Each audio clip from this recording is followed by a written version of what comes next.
and I think, really all of this going back to our better understanding of the customer, I think is a really, really critical point. And are you seeing companies kind of take this as a moment to do that? One of the things we wanted to talk about today was roadblocks. Yeah.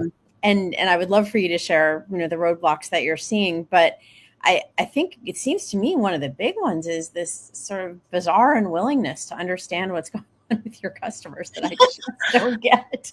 I don't know if it's an unwillingness. I think it's like a lack of readiness issue, right? That has a lot of variables that contribute to readiness issues, right? There's this fragmentation, there's the within B2B ecosystems, classic cultural challenges, resistance to change. I mean, there's so many variables at play.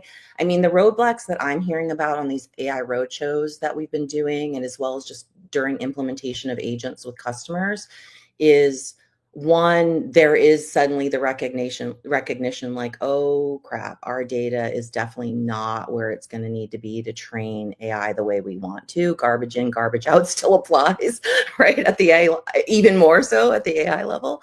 So I'm seeing a lot of rapid standing up of unified data strategy or some sort of data initiatives, right, that are taking place to get a handle on that.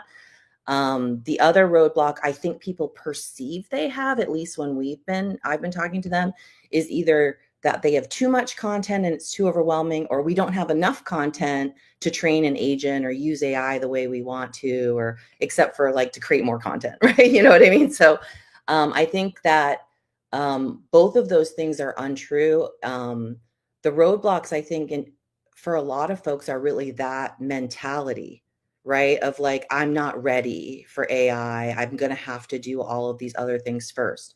At the organizational level, I think that especially the more enterprise you go, the more I see there is more of a top-down approach happening, right, to deal with roadblocks, where they're like, we're going to build a new org chart and we're going to have AI assistants in the org chart, and then we're going to build new workflow design, and then we're going to train everybody and roll out governance docs. And I think there's a lot of value to that, but that also is slower, right? Top down is slower. In the meantime, you've got your bottoms up people going rogue anyway, and they're just using those tools however they want because they're trying to find efficiencies in their jobs.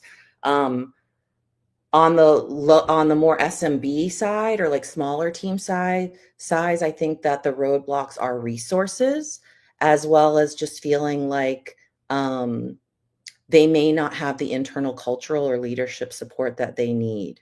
So, I mean, we could have a conversation literally on that alone. So I'll stop there. But I think the roadmaps are essentially related to content hygiene, or even just knowing what you have, right? Your data in general, which comes back to your comment, Megan, about like, I don't understand my customers very well. That's because you don't have the data, right? Because your data would tell you. And then also just the change management aspect, which is probably the number one thing that people bring up is, we have people who are very excited, and then we have people who are like, AI is coming for my job, and they're resisting at all costs, which means they're actually not going to have a job because that train left the station.